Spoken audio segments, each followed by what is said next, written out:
This is a boss fight guide for Pieta, the first real boss in Lords of the Fallen. So for this boss, it's actually really not that hard to beat it once you know some of the basic things about this. If you feel ready to learn how to parry in a game like this would be the boss to learn how to do it on. Parries are pretty forgiving for this boss, but if not, you can just dodge or keep your distance instead. So this boss has 2 phases. The first phase is pretty simple. She just walks up to you and starts swinging at you most of the time. And you can, if you want, try to parry this, or you could even try blocking some of these. And when you block or parry, you'll lose a little bit of health, but it'll be that health that you can regenerate, withered health. So you can just, you know, block or parry until she's done her 2 or 4 combo, and then just beat on her a few times and just get that health back. That's a pretty simple way. She'll do either a 2-swing combo, or she'll do a 4-swing combo. And sometimes she'll do a 2-swing combo and look like she's done. So if she only swings twice, you kind of want to just wait and stare at her for like a good second or 2 before you take your swings. Better just get 2 swings on her and make sure she's not going to do the 4 combo, then to go for the swing and get bashed in the face when she goes to do the 3rd swing. And then if you don't want to parry your block, you can also just dodge when she does it, obviously. The timings are really forgiving on the first part with the swings. So if you want to learn how to dodge, you never played a Souls game before, this is a good boss to just learn the rhythms of how to dodge on their attacks. But if that's too much for you, you could try just keeping your distance from her and then just dodging back a little. Make sure she's kind of out of range when she swings. And then after she swings 4 times, you could safely run in and hit her once or twice. You can play some kind of safe strat like that if you want. Now, she can also do 2 other major attacks in the stage 1. And one of those is she'll raise her sword straight up in the air.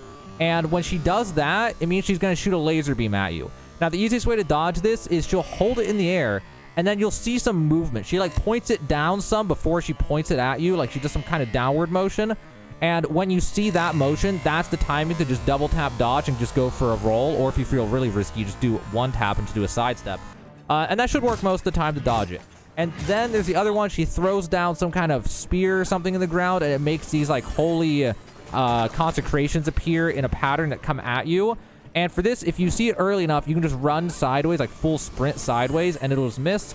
Or you run to the side and also dodge when it's close enough, just to make 100% sure that it doesn't hit you.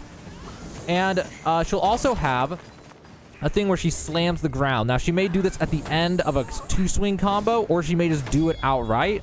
And the swinging where she slams the ground, you have to be careful on this one because you can block it, but I don't think you can parry it. I was never able to parry it, at least. So she'll do that, and if you want to block it, you can, which will make you take withered damage instead of normal damage. But it's probably better just to sidestep it or back off. And then she'll either slam the ground 1 time, or she'll slam it twice, which is why if she slams the ground, you want to give it a second or 2 before you go running back in to try to hit her, because she may do a second follow-up then. And the second follow-up, you're definitely going to want to just sidestep dodge it, or you're far enough away, and then just run in afterwards. She has a huge recovery afterwards, and you can easily get 3 or 4 swings in by just running in after that second slam. And that's pretty much everything I can remember for phase 1. And then for phase 2, she'll transform, and while she's transforming, you can start beating on her if you want. Just be careful not to get hit when she slams the ground before the transformation. And then after that, she'll go to a side, and she'll come flying across the middle of the battlefield, and it leaves a bunch of like holy daggers, basically holy swords, up in the sky. These come down in a sets of 3, so there's like three of them, I mean, and the one side, and then the middle area, and then the far side all come down 1, 2, 3. And I mean, obviously, you just stay out of that alignment, right? You stay on the left side or the right side for that one. And then you get to on stage 2. She has the same thing where she does either a 2-swing pattern, or she'll do a 4-swing pattern. So if she swings twice, you're going to want to wait. I think she might even have a 3-swing pattern. I can't really remember. It's all the same thing. Either keep a distance from her and then run in after she's swinged 4 times, or you try to, you know, skilled it and just dodge, roll, sidestep, whatever, and dodge them, or go hardcore and parry. It's a great boss for learning how to parry. So if you really want to master parries, you may just want to grind out parries until you get the hang of it on this boss. And then she has some other attacks on this stage. So she has a grab attack where she'll like rear up real high, and that's how you know she's going to lunge at you, and then she'll lunge at you, try to grab you. All you got to do is dodge roll in order to do it. She will cover a ton of ground though, so try to dodge roll, or she will grab you, and that's a bad thing. Stage 2, she'll have summons, little like mini summons basically. They don't stick around. And one of them is pretty simple. She'll summon a little like spectral version of herself that'll just swing at you. That's pretty simple. You just sidestep it, dodge, or just run away out of range. And one of the most dangerous things she does, and it's uncommon, but she may summon that, and then while it's swinging at you, she'll start the charge up for the laser beam. And that is the one thing that is really rare, but if she does it, you have to pay attention to her, and she'll point her sword up in the sky while you're dodging the one, and then you have to try to dodge that, which I don't need footage of that because it's so rare that I don't have it, you know, on the footage I took just now. But then the other thing is she'll also summon 2 other like Valkyrie-like summons, and what will happen is she'll back off to one side of the arena, and then she will summon 2 of these winged Valkyries or whatever, and they will set up either middle and left, left and right, or, you know, left and middle or something like that. There's the 3 lanes, basically. There's left lane, right lane, middle lane. They'll only set up on 2 of those 3 lanes. So you just look at her and just watch, and you'll see them set up middle and right, or left and right or something. And that just means that you now got to stand in that remaining section, the middle section or left section, and just wait it out. And then after she has them come across, the swords will be coming, so you kind of just got to wait. She'll kind of corner you then, and that's when you got to deal with her. She'll either swing at you, or you try to back off if you have some room left over, or you just parry your sidestep or block or something, right? And then she'll also, in stage 2, have a thing where she'll summon 2 little Valkyrie summons, and they'll throw down 2 of those spears that hit the ground and cause consecrations. And then those consecration attacks will come at you from 2 different angles where their ground repeatedly, you know, lights up with holy damage at you. And all you gotta do is just run sideways, and just to be safe, you also want to dodge roll once they're like right up on you. And most of the time that should be fine, and then you'll dodge that just fine. And that's like pretty much everything this boss has. I don't think I missed any of the moves. I'm thinking in my head, I think that's literally everything, guys. She still has the slam in stage 2. I don't know if I said that, but the slam is the exact same thing. She'll slam once or she'll slam twice, the same thing as stage 1. And all these have big openings afterwards.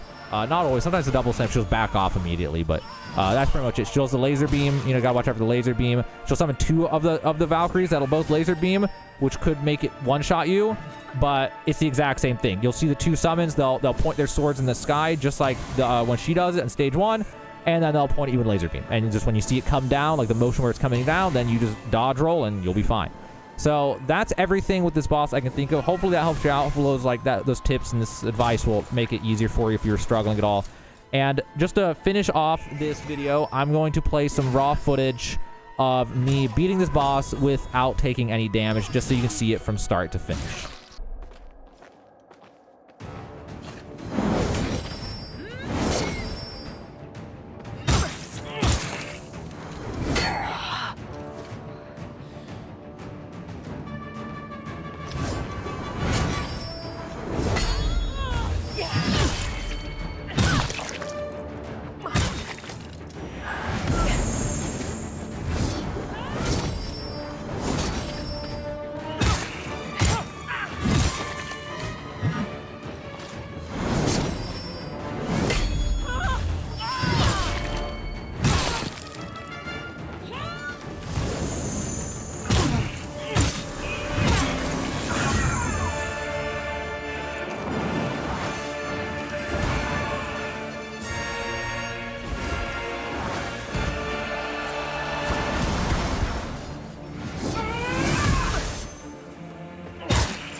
And there you guys have it. A no-hit boss fight. No damage boss fight, more specifically, for this boss. The first boss in Lords of the Fallen.